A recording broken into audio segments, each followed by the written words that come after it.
Today's show is sponsored by the ABV Barrel Shop. The ABV Barrel Shop is located in the St. Louis metro community of Arnold, Missouri. The ABV Barrel Shop is focused on one thing, single barrels. Best of all, you can try before you buy. Head over to abvbarrelshop.com to sign up for their email and text distribution so you know what they have in stock, what classes are coming up, and who from the industry may be coming in to visit. The ABV Barrel Shop. It's where single barrels live. We are also sponsored by the Bar to Go. The Bar to Go offers traveling minibars that are no bigger than a small purse or toiletry bag. Best of all, they are fully customizable so you can create the perfect piece that is unique for you. If you own your own business, what a fun and unique way to promote what you do.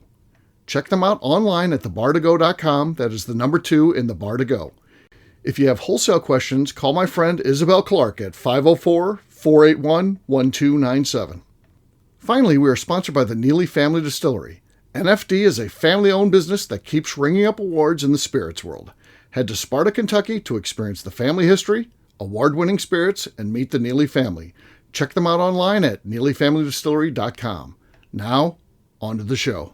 Let's drink!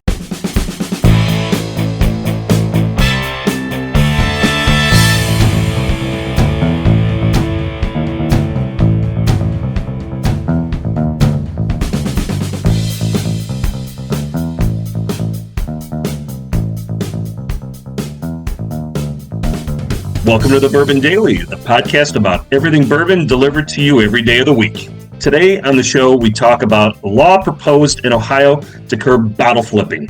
My name is Tim Swyatt. Please join me in welcoming my co-host Steve Akeley, along with our special guests Luke Otero and Darren McCroy. Hey gang, what's up? Hey everybody. So yes, we're going to be talking today about this proposed law. It is not a law yet, but it is proposed, I guess, working its way through still. It hasn't been squashed as we record this, so we'll see what happens with that. Luckily, we got Luke here. He's involved, not in Ohio, but he's involved in the lawmaking process in his home in New Mexico.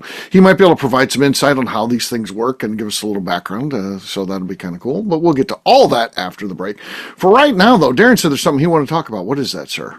So, it is Christmas time as we're recording this. What is everyone's go-to Christmas movie? If you could only watch one Christmas movie this time of year, what would it be? Yeah. For me, this is easy. If only one, and there's a lot that I like. I do like Christmas movies, and I probably got a half a dozen that I love, and then there's like a next tier after that, but Christmas Vacation to me is number one. It's relatable, quirky relatives and stuff like that, dealing with the stress of the holidays. It's over the top in its approach, but it's funny, and I just like it. And I like how everything comes together. I love the yuppies that live next door. Yeah. Though there's not a chance people they would be in like in a loft in downtown, but in this movie they're just in a suburban house, just a regular house. That doesn't seem like it would ever happen, but it's fun. It just adds to it that all the bad stuff that happens to Julia Louis Dreyfus and Todd, her boyfriend in the movie. I love it. It's a great movie, and it's A+ all the way for me. It's a Christmas classic for sure that I watched multiple times. So I've already seen it twice. That is a really good one. Probably got at least one more viewing in me this year. So we'll see. I'll go next, and okay. As of about 3 years ago, Christmas Vacation was my number one and had been for a long, long time. But then Victoria, my youngest daughter, said, "Dad, you need to watch this movie with me," and it's called Love Actually. Okay. And that one has now it's my top movie to watch. Okay. Yeah. I don't know anything about that one. I've never seen it. So what can you tell us about it? Well, it's is it from the Hallmark Channel? No. Okay. It's so it's a movie of a lot of different stories that tie up into basically one story. And it's lots of stars are in it. Keira Knightley, Liam Neeson, Emma Thompson, Alan Rickman, and they just all have like different stories that going on. It's funny. It's sad at some points, but it ends all on a positive note. Hugh Grant is in it. Okay. Yeah, and so you ought to give it a whirl. I'll have to check that one out. Ask Kat, your daughter. She's probably seen it. Okay. Yeah, she has. Becca made me watch last year 4 Christmases, and I would have been always avoided. And then I watched that thing. That was hilarious. Yeah, it's good. That was hilarious. So I watched it last year with Becca and Royce when they're staying around the holidays at my house last year. She forced me to watch it, and then I watched it again this year. So it's on our rotation now. There's certain movies we have to watch, and that got added to it. So there's room to expand. So we'll look at this movie Luke's recommended. We'll see what we think there. All right. Has anyone else seen it other than me? You guys I have not. I wrote it down to watch it. All right, Tim, how about you? No, I've avoided it. I've avoided it over the years. Okay. So, yes, the general. This is tis the season of Hallmark movies, Right. and it's love on the slopes, love on the rocks, love on the floor, love in the car, and it's just all the same story. And I just wait for one time where the high-powered guy finally decides to find the woman who's made in a tree farm and does everything, and the roles are switched around, but they're out there. But no, I've avoided Love Actually for a long time, and a lot of those were it's for better for worse. But I do know that one is quite a good one. Yes, it is entertaining. Okay. For me, fan favorite because it's based out of Chicago, and I love how Cousin Eddie says Gurney, how he pronounces it and everything. It's mispronounced. That one's an oldie but a goodie. I will also add a new one to the repertoire has been Fred Claus. I am a fan of Vince Vaughn's comedy. Right. He's also a Chicago guy. Fred Claus is actually quite entertaining as well. That's been flipping every now and then. And then I also add I forgot how good the first beginning of the Santa Claus was with what's his face? I can't remember his name. Tim Allen. Tim Allen. Just the whole dead scene where Santa Claus is in and they're dead on the. Yeah. Yeah. You're like, why, man? Oh, he's running around naked. So I forgot how good that intro was, and then the rest of it kind of falls into place. It's just fun, mindless comedy. But any of the slapstick humor, all that kind of crap, I love that stuff. Vince Vaughn, what do you think about that guy? He's a difficult read for me because I always try to evaluate celebrities and be like, I wonder what they're really like, and I don't really have a feel for him. He could be like the world's best guy, or he could be just a complete jackass. I'm not sure where I stand on that guy. What do you think? From what I've heard around the city, just talking to service staff and just reading about and seeing stuff and hearing about stuff. How he is in the movies is how he is in kind of real life. A happy, go-lucky guy. He's very witty, very sarcastic, but not chintzy when it comes down to things that matter. That. I like that, and I hear that it can be difficult. I get that too. I mean, if you're a normal person thrust into this thing because you have talent and ability to act, I can see where it can be very frustrating. It's hard to deal with these people that want to stick a camera in your face when you're just going out to dinner with your family or whatever you're doing. I get that. So to me, when you see that sort of misbehaving, if you will, it doesn't bother me. But I always had a hard time reading that guy, how he really was. So he's like 6'6" or 6'7". I mean, he is a big man, and people forget about that. I mean, he's tall and moves, but he's actually. I mean, if you think Jordan's 6'6", he's up there. So it's like he's a big imposing guy. It's like nobody wants to go mess around with him, but he's pretty quick-witted and sarcastic back to a lot of folks in a fun way, not in a. I mean, obviously it depends how your level of intelligence and understanding sarcasm is. You can see it come in different ways. But from what I've heard and everything, like how he's at when he's out in the restaurant, out in public, and things like that, if he is caught, he's pretty even keeled. Right. Well, that's good to hear. Yeah, it is. It is. All right, Darren, how about you? You asked the question. So my childhood favorite and one that still has a soft spot, and I have to watch it every year, is the Polar Express. I was like right at the right age when that came out, that was like the coolest thing, and I love it. But my all-time favorite and the one I would choose over Polar Express is It's a Wonderful Life. Watching that movie, you don't need to watch it multiple times a year, but once a year, it seems right. Yeah, especially on like a cold, snowy day. Sure. Yeah. Not a bad choice for many of us. Yeah. So I think it's good stuff. Some good suggestions there. So if you're looking for good holiday movies, check those out. All sound like winners. So there you go. On that note, guess what, gang? It's time to drink. What is everyone drinking? Let's start with Tim. Let's see what he's got. Get me out of the way. I'm going to roll. Potentially. Yes, I'm going to roll with a bottle of Kentucky Spirit in my Fantail bottle. Fantail bottle. All right. Slide on the spot. No, nothing there. Why? Maybe a hit off a desk. That's about it. Luke, what do you got? I've got A Midwinter Night's Dram. Nice time of the year for that. Okay, there's our lead right there. We'll see if that holds up. I've got Middle West, Pumpernickel Rye. Let's see what we got here. Oh, There's the leader. There's the leader. A little bit of a slosh there. I left the door open with the slosh, Darren. Yes, you did. If you can stick the landing, you could take this Wide thing. open. Let's see what happens. So I have one of the limousine rye picks from the Barrel Shop. I'm not quite sure which one, but it is one of them. No, not enough. Not enough. I take this thing, so cheers to me. Cheers, gang. Cheers, everyone. All right, we'll take a quick break, and then when we come back, we're going to be talking about this potential law in Ohio, kind of an anti-flipping thing. We'll do that in just a few.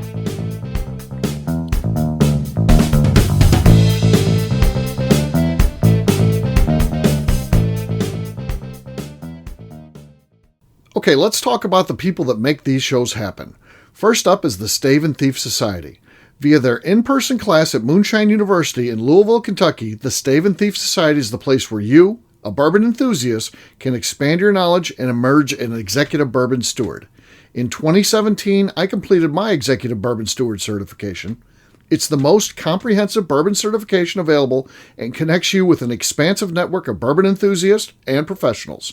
Check out the full listing of in-person and online certifications and join the society today by enrolling at staveandthief.com. Speaking of executive bourbon steward certification, the ABV Barrel Shop in St. Louis, Missouri has developed a unique partnership with the Stave and Thief Society to offer a preparatory class to assist you in getting your executive bourbon steward certification. This prep class costs only $25 and is available to take live or online via Zoom. Graduates of our class receive a coupon code good for 15% off your executive bourbon steward certification held in Louisville, Kentucky. This saves you almost $90.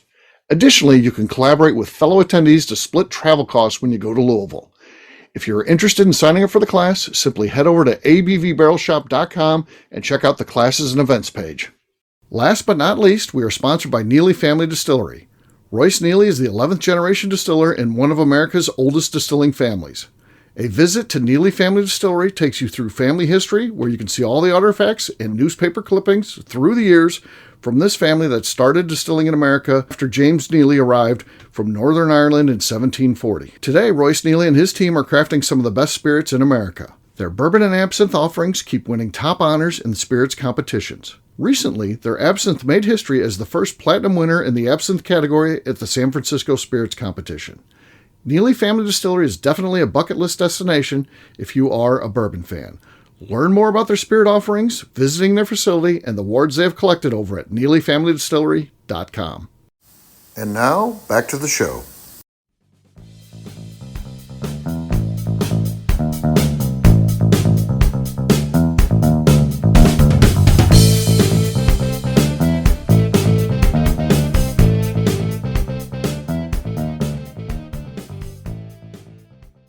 This is New Guy. To set the record straight, all my cookies are made from scratch, not slice and bake. And you're listening to the Bourbon Daily. Welcome back to the Bourbon Daily. Today we're talking about Ohio's proposed anti-bourbon flipping law.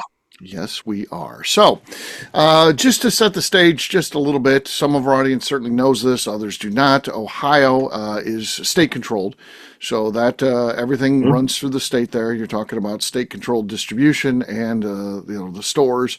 So pretty much everything is controlled in the three-tier system, other than making the stuff by the state of Ohio.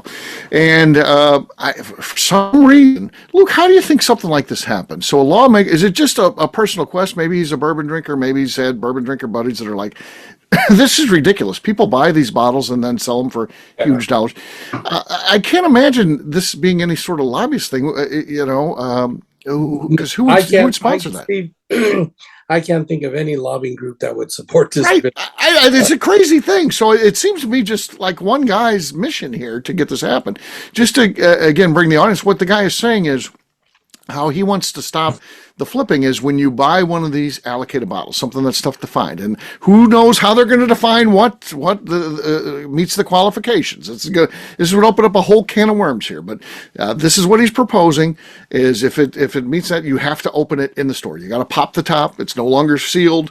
And this opens it up to a bunch of other things in my mind. Now you've got an unsealed bottle. Does someone try to seal it back? What happens with that? Now, a container's been opened. What happens if they get pulled over on the way home? They've got a hatchback, no trunk. They have an open container in the car. Yeah. It's in the car. What happens? This has so many right problems in itself that, I mean, once you crack that bottle, and I don't know about Ohio law, but in New Mexico, you become an on-premise.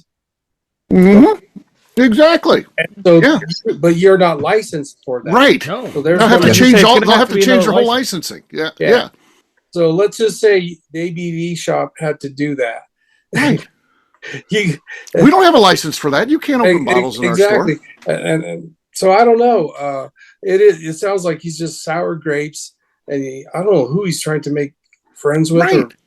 That's the thing. Usually, you can be like, "Well, it makes sense. This company's paying somebody to lobby for." I don't see any individual entity trying to do that or anything. I don't know where this comes from, other than sounds like just a rogue guy. It sounds like he's a bourbon fan, because the article that was publishing on this one, it's quote unquote from the senator. He's from Columbus. He says, people that are bourbon drinkers get pissed off when they try to get in line and do it the right way. He's right. He's like, this bill will hopefully stop the illegal sale of liquor, and it would maybe give people who want to enjoy bourbon and drink it the ability to get some of this stuff. And you know what? I agree with them. But requiring the seller, that means the establishments, to open up the bottle at the store when it's sold, that kills giving gifts. It opens up fraud. Right. What's going to stop any of the liquor store owners taking all the stuff, popping it, filling it with other liquid, resealing it, and then send it? Who knows what's going to happen? Correct. Slippery slope stuff here. So, and also, who's going to be held responsible if it happens that they don't open the bottle? Is the liquor store getting fined, or is the person getting fined? I would think the liquor store is on the hook. I would think the liquor store too. Why the hell would you want to own a liquor store? I know Ohio's a little bit different. No one actually owns them besides because it's state. But why would you if you were a small liquor store and this came into your town? Why would you ever want to still be open? Right? My question, my bigger question always comes back to liability. So Ohio has state-owned stores. Right. Now you're putting the state of Ohio into this very, very liable situation that somebody can do something stupid or whatever, and then they're held accountable. I mean, can you imagine the lawsuit? Right. Yeah. I think, back to Tim's point, but it sounds like just a bourbon fan came up with this, not a lawmaker, not somebody who's involved in state legislation. This is just like your buddy sitting around the bar being like, they should make them pop it right there, and then they can't do that anymore. It doesn't sound like this is in any way somebody who tied to making the laws of a state, pitching this idea, but it is. It's a lawmaker that's saying this is what we need to do. It's weird to me. The heart's in the right place, but the execution doesn't work at all. Well, what's entertaining at the end of this article, the politician acknowledged that there's actually little chance of his bill being passed anyway. Now, given he brings up because it's late in the legislative session and politics from the state senate, but it's in committee. The bill is in committee as of right now, as the writing of this thing. And this was November. This was written on December 2nd, so it was still in committee. But what I find interesting even more, he says, still, we've put together a bipartisan bourbon caucus to bring together whiskey fans from across the aisle who will keep trying to get this legislation passed. So whether it's passed in the current form or some variation of it, it's misguided. I don't say it's completely stupid, but I think the application of it, having an employee open the bottle behind the counter, if you're not going to be able to see him open it or her open it, whatever, and then hand it you saying you're buying it, that's a problem. Because you got to do it behind the counter, that store owner has to do it. where do you go to? Where's all the bottle sales being done? A lot of the bottle sales are being done undercover on social media, marketplaces, this, that, and the other. Right. And it's like, well, how do you stop all the empty glass bottles being sold and then refilled by other people? Let's just, again, we're not trying to help anybody be a criminal or anything like that, but let's think about what could happen here. I am a store manager that is running a store in Ohio. I get in a Pappy 20. I'm responsible for giving that out because they win it in the lottery there, but they come in to buy it. Well, I'm going to have to pop the top when he gets there. What would stop me from popping the top beforehand, pouring that out for me and my buddies, or to sell it to someone else behind the scenes, and then filling it with a Weller Special Reserve, which is readily available in Ohio, which is a weeded Buffalo Trace recipe, and then dummying up a seal on there, knowing that I'm going to be able to take that seal off and discard it when they come in, so it doesn't really matter. It just has to be dummied up for the customer, and then they have an open bottle anyway, so they're not like they can go to Buffalo Trace and be like, well, this tastes wrong. You'd be like, well, no, they popped the seal when I was there, so it has to. That's a problem. Right? That's a problem. Could you imagine the application of this is the problem? Yeah. The problem scenario of someone coming from out of town, like out of state, doesn't know about this rule at all. And they buy a nice bottle of whiskey and they're like, oh, I'm so happy and I'm going to take it back on my airplane. And then the person cracks it and they're like, what the hell did you just do? Why are you opening my bottle? Right. Because you can't just do this at one state level and then expect everyone that travels in to know the rules and not be pissed off when you do something like that. Well, I'd be interested to see the sales of alcohol in Ohio just go down, because I would say there's a large portion of the purchasers of alcohol in Ohio are not Ohio residents. They're from all across the bordering states, knowing that it's state controlled and they can go on a website, they can see where it's at, they know what's going on, and that would stop the mule trains very quickly coming out of Ohio. And people just stop going there. Is like Weller Special Reserve, would that fall under this? It is allocated whiskey, does that, and it's readily available in Ohio, and are they got to pop every one of those? And again, that's a lot of out-of-state people. Well, that's a screw top. Right. And even if you make the law okay in Ohio, so again, if I've got a hatchback, I don't have a trunk. It is in my car if I buy that. So I get pulled over on my way home. I buy it in Ohio, and I get pulled over in Illinois on my way home. Officer checks my car, says, wait a minute, that's an open bottle. Think about that.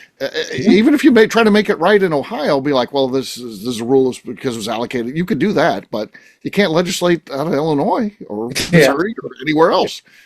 Yeah. Well, if I were Governor DeWine from Ohio, I'd say we've got bigger problems for our state to address than this, like crime, like education. Exactly. This does not rise to the standard that I think we need to be spending. Probably, it costs about, in order to print one bill costs. I'm on the average now about 40 to 50,000 to circulate it amongst the legislature. So that's already a $50,000 wasteful spending right there. Yeah. And then if there's amendments, and then you start doing all sorts of different things. Well, sure, it's going to have to be amended. There's going to have to be a lot in there to make that thing enforceable. If I was DeWine's chief of staff, I'd find this legislator and said, you know what? Pull your head out of your ass and then give me some real legislation that I'll sign. We know that they're burning calories on this already because they have the Bourbon Caucus. These are legislators who are working on this. They can be working on other things. Like Luke said, the boss should be like, wait a second here.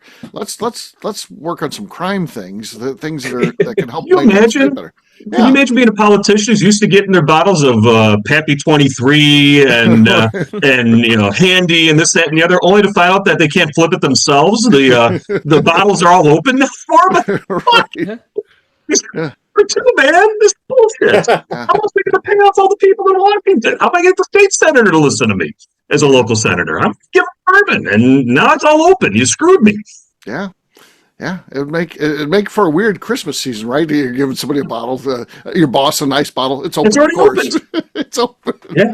The store may be sorry, open. I took a nip before. How do you explain that away? Oh, the state made me do this. No, you always made it when you poured a little bit for yourself before you gifted it. You're a regifter. You're a regifter. Yeah. That's what you are. So, and also, like, nope, totally forgot my point. It's gone. Okay, well, that's all right. It's left twice now. It's okay. Go ahead. Just You're okay. Take a deep breath. Okay. Just having a little stroke. It's okay. Oh, he's going to be a good old man. I'll tell you. He's He showing is. signs. Yeah, these That's deal with right. things we deal with, at my age. So there you go. All right. Well, there you go. Again, I think at the highest level, the intention was good. I just think to get this far, no, it's not that well thought out. Again, I think it should have been squashed already, and the fact it's still in the mix is weird to me. But we'll see what happens. We'll watch this, and if it goes through, my God, I can't even imagine. It's going to create so many problems. But we'll see. Can you imagine if it moves to wine and it moves to tequilas and it's going to be it could be applied to anything. And the $2,000 fine on this one, still don't know if that's enough. If you're good at flipping, $2,000's a shot in the dark. It's no problem. Right? Yeah. It's Crazy. Interesting. Yeah. All right. Well, we'll wrap this one up as we always do by talking about where people can find us. Darren, we'll start with you. Where can people find you? You can find me on Instagram at The Bourbon Adventures. And also, if you want to find out what I forgot, if I ever remember, you can see me at the ABV Barrel Shop 5 days a week. Fair enough. Tim, how about you? You can find me on Instagram at SwyGuy2112 and on YouTube at Our Flagship Whiskey. How about you, Luke? You can find me on Santa Fe Boutique Wines on Instagram and on LinkedIn, Luke Oter. All right. For me, I'm an easy guy to find. I'm at Steve Akeley, Twitter, Instagram, or Facebook. I've got a website, steveakeley.com. We've also got a company website. That thing's abvnetwork.com. Check it out. Everything that we do is out there. Previous shows, blogs, so much more. abvnetwork.com. Come by and see us. The ABV Barrel Shop, the place where you can try before you buy, talk about whiskey, so much more. We're not going to pop your bottles open for you. So come by, pick them up there, and don't worry about that happening. So check us out online, abvbarrelshop.com. Tim, anything else to say before we get out of here? Yeah, we like to remind our audience to please give us a 5-star review that includes comments. It helps new people find the show, which is very important to us. If you like what we're doing, we ask that you please visit our Patreon page at patreon.com/the ABV Network. Great job today, gang. For audience, we'll have a brand new show for you tomorrow. Looking forward to that. Until then, take care, everybody. See ya. Bye, y'all. See you, everyone. Later. Peace.